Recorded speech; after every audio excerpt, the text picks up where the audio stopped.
Scott Calvin has a Christmas parasite. A couple years ago, about 2 to be exact, I was sitting down watching the Santa Claus films, kind of bored, and my mind started wandering as I was watching it. I came up with this crazy, bizarre theory that in order to have Scott Calvin become Santa Claus, the elves infected him with a Christmas parasite in order to agree and fall into doing their bidding. Evidence for the parasite. First of all, major obvious ones, there's the changes to Scott's hair, his weight gain, his appetite changes, and foremost, his behavior changes. Can we take a direct flight back to reality?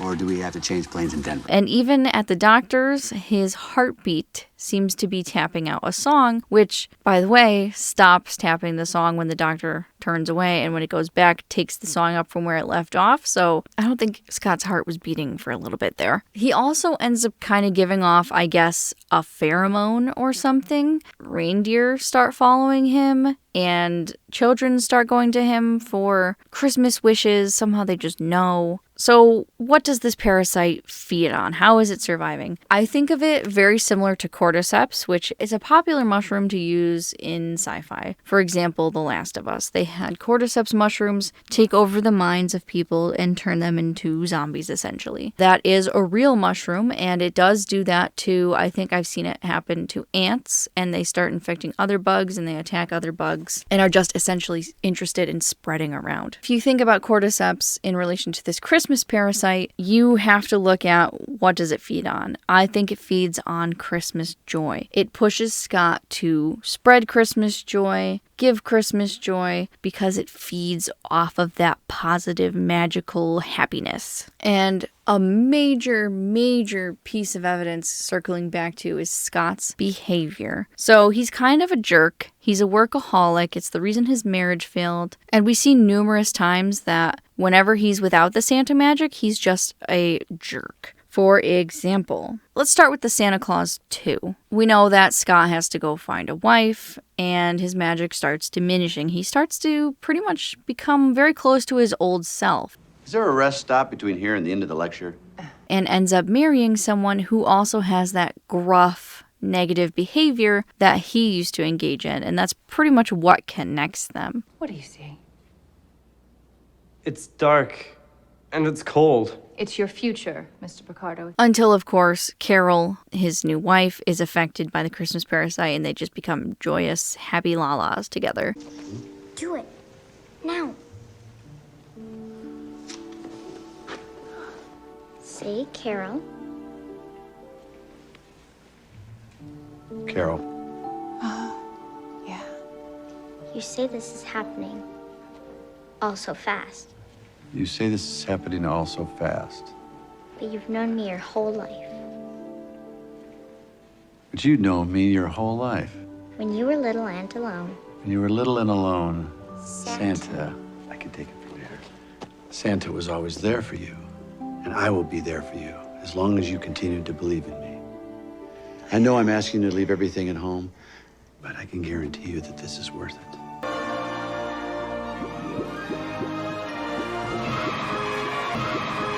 And I'd like to point out, too, especially in the second Santa Claus film, when they try to make a toy Santa, a clone of him pretty much, that clone is very mean, wants to give everyone coal, is pretty much a jerk. I think it's because you can't clone the Christmas parasite. It is this one done deal. It is this special magical entity that cannot be replicated. So the joy it's infested Scott Calvin with cannot be copied into this toy version of him, which takes all of the bad parts of Scott Calvin and clones them. So Toy Santa is more in line with how Scott Calvin is without the Christmas parasite, I believe. The football scene in that movie, in the beginning, Scott is very friendly. He's going light on the elves. He's just doing it for humor, for fun. He's like letting them win. When it's just Toy Santa, who's just all the badness of Scott, he's throwing elves left and right. So I just think that's just another firm point of you cannot copy the Christmas parasite. Then we cut to the Santa Claus 3. His ex-wife and Neil come off as like complete loony bins that want to go see the North Pole. In the previous films, they were not so goofy and just, normal people. But I think they've spent enough time with the Christmas Parasite that it's just like overloaded, hyped them, and just needs that hype from them. And why I say that they're infected with it is because in that film, when Jack Frost has everything redone and there's a future that happened without Scott having had been Santa Claus, he goes to see everybody. And everyone's miserable. Their lives are just so sad. And turns out he still became a workaholic and was working on making everyone work on Christmas Eve. His ex-wife is sad, miserable. Charlie is pretty much delinquent, which he had been diverted from in the second film. And of course, Neil and Laura were divorced, which only happens in this universe where he doesn't become Santa, which is strange to me. Even more evidence for the Christmas Parasite changing behavior is with Jack Frost. So he's still pretty jerky as Santa. I mean, he is still a magical being, so it's not affecting him probably as strongly as it does to Scott. But I think it does wear him down a little bit because he is able to be given a magical Christmas joy spreading hug that melts him and turns him good. It just took a while because if you realize he was replacing Scott for a timeline of about 12 years, and he was still kind of a jerk. So I think it just took a lot longer for the Christmas Parasite to make a dent into Jack Frost. Whereas with Scott, it was pretty much instantaneous, or at least like a year in, he was totally Santified. Now I want to look at what else the Christmas Parasite might be feeding on. They're very insistent on giving Scott hot chocolate and cookies. I think he needs the sweets. This parasite needs the sweets to survive. So one thing that really jolted out to me in the first film was how he said at first that he was lactose intolerant. And then after he's really leaned into being Santa, he's just grossed out by the almond milk. And when the little girl says you were lactose intolerant, he's like, oh yeah, I did say that. So I think Scott Calvin is just buried and lost under this Santa parasite and changed once again his appetite. He was lactose intolerant. Now all of a sudden that he's Santa, he's not lactose intolerant. Yeah, right. And then if we look at the elf from the first movie, it took her 12,000 years to perfect that cocoa recipe. And I really think you could turn it into 12,000 years to make this perfect recipe to keep this Christmas parasite strong. This is where we segue into why Scott. In the Santa Claus TV show that came out, which I had to watch both seasons before I even made this video, when I first had the idea, season 1 was about to air, I think, or even season 1 had aired and then I heard there was going to be a season 2, so I had to wait. And we'll say it's definitely just because of that and not procrastination. In the Santa Claus TV show, they have an episode, which I believe is called the Yuleverse, which explains why Scott specifically was chosen for Santa. And they show him as a little kid and he wants to gift to everybody. So one, he already had a propensity for giving a lot of things to people.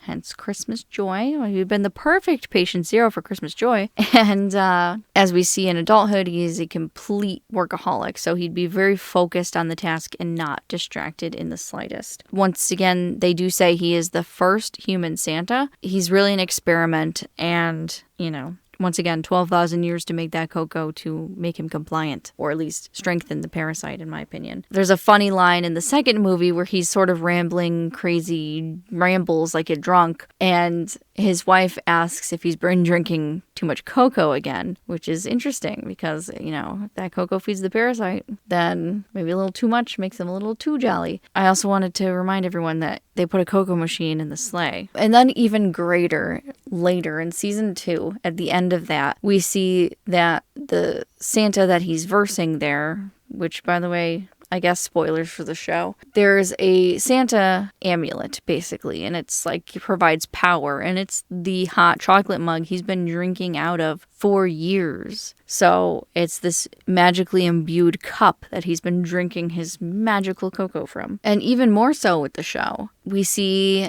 at the beginning of it all, his powers are finicky and they're flickering. In the second movie, he's desantifying. His magic is disappearing, and they say that he needs a wife in order to keep that magic going. I think really he just needs another human to spread Christmas joy to, so the parasite gets fed off of, because maybe it's immune to the elves, or the elves are immune, or it doesn't count from elves, so it has to be humans. By the third movie, she's losing her spark of Christmas joy. She wants other humans around. She's craving other humans. Scott is so frustrated. He's a little bit aggressive, and I feel like the act of him and her creating a child weakened the Christmas parasite hold on both of them, mostly Scott, because he kind of had to give a little bit of energy to this baby to pass on a little bit of the Christmas magic parasite. In that same movie, the baby is kicking a holiday tune, very similar to how Scott's heart in the first movie was pounding a holiday tune. And then later on, as we see in the TV show, the son, the firstborn,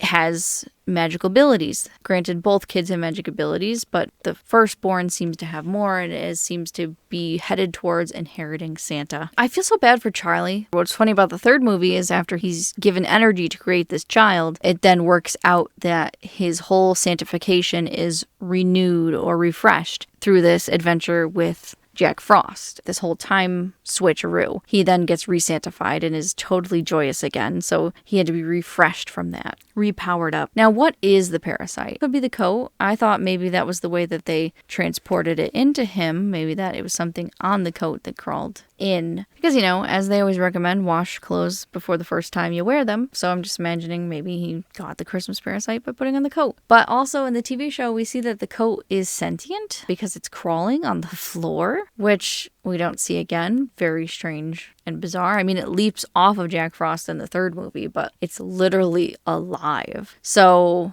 I guess you could say it's the coat. And I guess if you think about it again as cordyceps, the coat is the mushroom and the Christmas joy is the powder that's spreading. And with that, with all this new information, here is a trailer that I made to pretty much make this a little more of like a scary movie, as I would see. One note about this whole concept in this video is this is all in good fun. I love the Santa Claus films. They're very nostalgic for me, but this was just too fun to pass up, and I think we all need a little more humor this holiday season. So without further ado, here we go. In the silence of the night, when the snow lies soft and still. How come everything I want to do is stupid? Christmas. Well, I hope you're happy, Comet. Hope you're happy.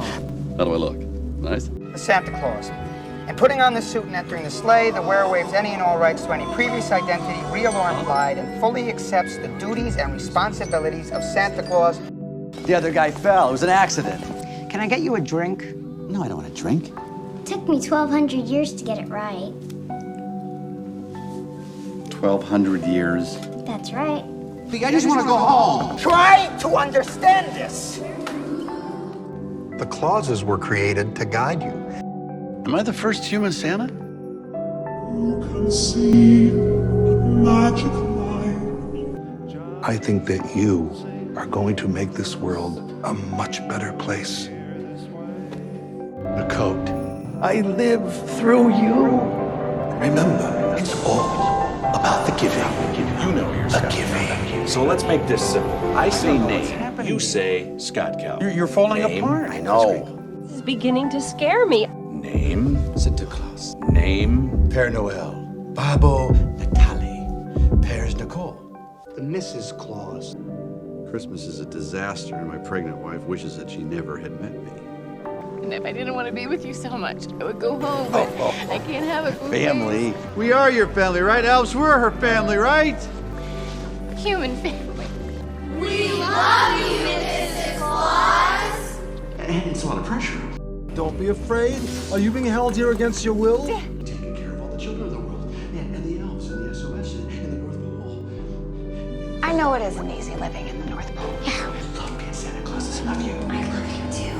Have you been drinking cocoa? I'm fine. I'm happy. Of course you are, because being cheery is your whole deal. My whole deal? I mean, you ever look up past Mrs. Claus's? It's an old lady who knits and bakes. I mean, She doesn't even have a first name. That's not true. I have a first name. No, you don't. I do. It's, So, are there times when you wonder if this was even worth it? More than you know. Bye, Charlie. Bye, Dad. Merry Christmas to all. To all, and good night.